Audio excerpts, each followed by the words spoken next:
Air Coaches Corner, fueled by Donut Country and McDonald's Murfreesboro on FM 101.9 and AM 1450 Murfreesboro, FM 100.5 Smyrna, and streaming at WGNSSports.com.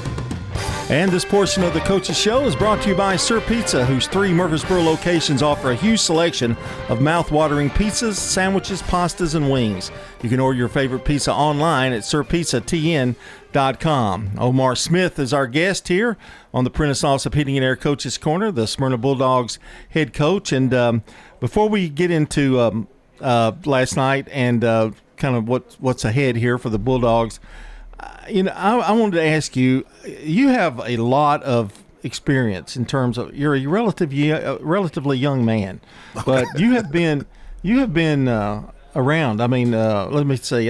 Were you at Blackman at one time? I was at Blackman Middle for 3 years. I was at Rockville Middle for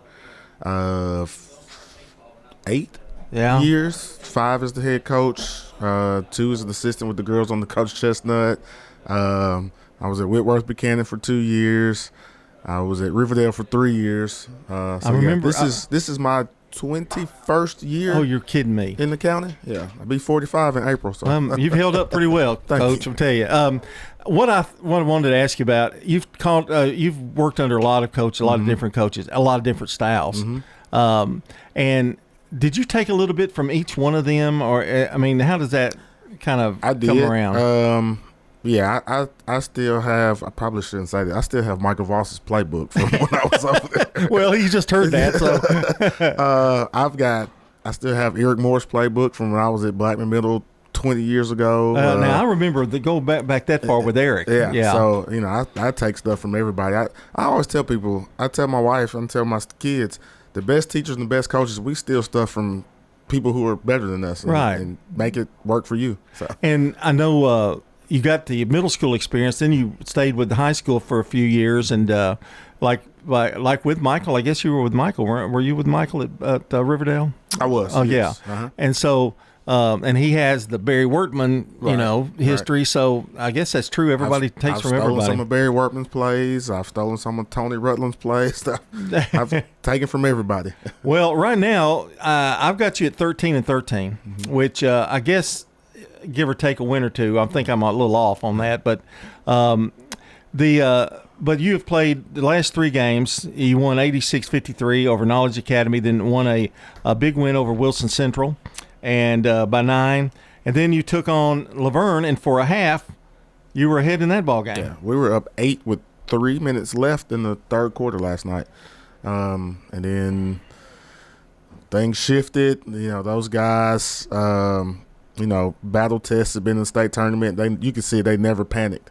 Yeah. They got down 8. He called a timeout, and they just walked right back on the floor as if the game was tied or if they were winning. They just kept playing, and both teams were switching defenses, and I think they just did a better job of adjusting to our switching than we did to their switching. They're a really talented defensive team, though, and you poured 65 on them. Yeah. I mean, that had to make you feel pretty good about that. They were giving up 52 a night coming into last night. I think they, I look at stats from everybody. I think between them and Blackman, those are the top 2 teams defensively as far as points allowed. They were giving up 52 a game, and we scored 65 on them. So, our thing is we can score. We've got to defend, and we're still trying to figure that out. And looking at the film, there's times where, we're standing around looking and guys are standing on the basket wide open. We just got to stop getting lost on defense, and we'll be fine. It is a team that's very talented, but their problem, I guess, from what you tell me sometimes, is knowing when to press on the gas and let's finish it. Yeah. Is that part of the problem? I think so, and I think we are. I don't know how this keeps happening. We were young last year, and we're young again this year. Tyreek McCarver's our only senior who's scoring significant points. Young Kins is a junior. Caden Matthews is a junior. Last night I had Zackees McCarver and Sequoia Weathers on the floor. Those are 2 sophomores. So, you think about our experience. And even with Matthews coming from Stewart's Creek, he didn't play a lot over at Stewart's Creek. So he's still very raw in that sense as well. So there's not a lot of experience on the floor for us.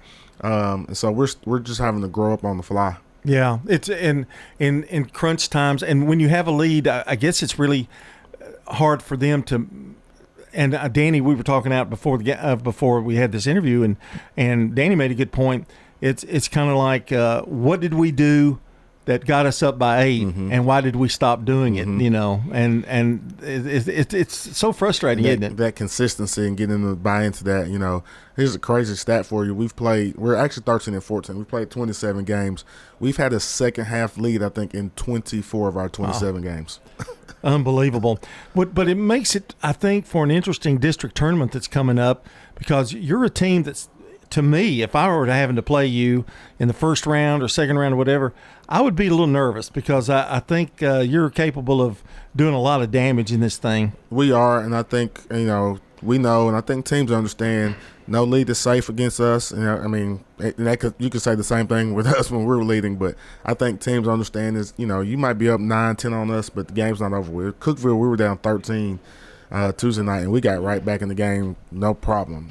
We didn't blink. So I know that we can score in bunches, and I think teams know that, and so they're having to, a lot of times we've played teams where, I watched film, they've played 10 or 15 games, they've played all man, and they're coming against us and they're playing the zone, because guys understand that we have so much talent on the floor that they're having to make adjustments. It sounds like it's going to be a really tough district. I know Laverne 9-0, and then you've got Cookeville 7-3, then Stewart's Creek, and you have played all of those guys close or actually won to get the teams in front of you. Even the 2 Stewart's Creek games, we lost by double digits. Yeah. We had second half leads in those games as well. So we know that we can play with anybody in the district. I think it's going to be a fun tournament. I think it's going to be very competitive. So, I mean, tell everybody to buckle up and get ready for the ride. Well, in last night's game, Tyreek had 19. Jan Kinzer, I know, a very promising junior. He's very impressive. I've seen him. And Sikori had 13. Jan had 14. Cade Matthews with 11. That's those youngsters that you're getting in there that are playing, and they're having valuable time and scoring. Yes, Sikori, that's only the second game he started. So he's been coming off the bench for us. Our 5-man, Corey Daniels, was home sick last night, so he didn't get to play. I don't think we missed a beat from that aspect. Obviously there's about a 4-inch height difference between the two, so that makes a difference. But Sikori probably had 7 or 8 rebounds playing the 5 at 6 foot tall. So the kid brings a lot of energy to the floor. So I'm really pleased and excited to see what he's going to do going forward. Well, I want to talk about the district tournament. You're drawing Lebanon first round. Yes. And that will be at Lebanon, which kind of gives them a little advantage. But it's a great gymnasium, and it's a nice place to play. And Lebanon's been playing well. They have. So what adjustments do you think you'll have to make with them, or is it more just let's worry about Smyrna? I think a little bit of both. I think coming into the season, we talk about guys like Avery Harris, who's one of the better players in our district. He wasn't playing as well at the beginning of the year when we played him the first time. We beat him double digits. He's played well over the last couple of weeks, so getting guys on him and slow him down. But like you said, I think the biggest thing is taking care of us. The next few days we're going to really focus on us. Defensive positioning, where we're supposed to be, matchups, boxing out and rebounding, and just doing those things. And then we'll slowly get into Lebanon and get ready to go. And you've got a few days now to kind of regroup. And I think a lot of people would say, well, I don't really like that little layoff there, but it does help a young team, I think, doesn't it? I actually love it. I think it gives us time to kind of reset a little bit, heal up a little bit, and kind of get back to some basics and some work on some fundamentals. Well, when you're going Tuesday, Friday, you're watching film, a lot of times you get some of that stuff gets lost. And so now having almost a week to prepare for Lebanon, we can work on us for a little bit and then turn around and prepare for Lebanon. It's not such a quick turnaround.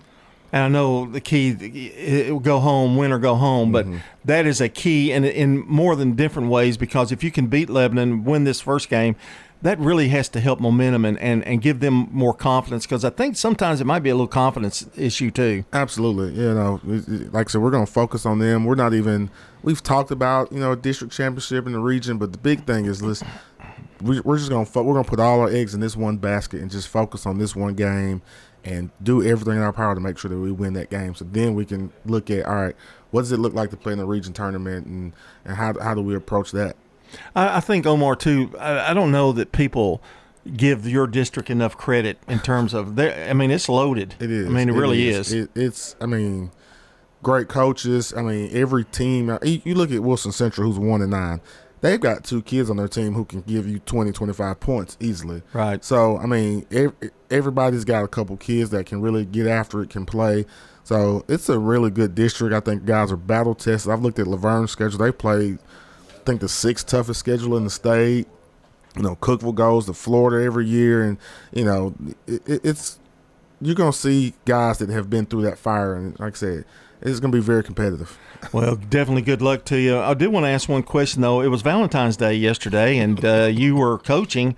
Any plans to make up to your wife? Any kind of thing like that you didn't? Did you send her anything? So we had a little Valentine's dinner Thursday. We got a sick kid at home, so it kind of put a damper on some things, but. We'll probably go to Carrabba's tonight or tomorrow and take advantage of their Valentine's meal. And so you're going to double. You're going to double it. Oh yeah, You're husband of the year. Omar, I'm married to wife of the year, so I got to match her. Amen. Energy. Any coach's wife is tremendous. Absolutely. All right, Omar, I'm set you up for a really good weekend there. Okay. I appreciate it. Omar Smith, the head coach of the Smyrna Bulldogs, and he's traveling to Lebanon in the district tournament, taking on Lebanon. That'll be. Thursday night. Yeah. All right. Okay. And appreciate him being by. This portion of the show has been brought to you by Tennessee Orthopedic Alliance, TOA, the largest and most comprehensive orthopedic surgery group in Middle Tennessee. Find out more at TOA.com. We'll be right back. If you need concrete work done, who would I call? Dan France Concrete. Here's why. He's local. He attended Walter Hill Elementary, Oakland, and MTSU.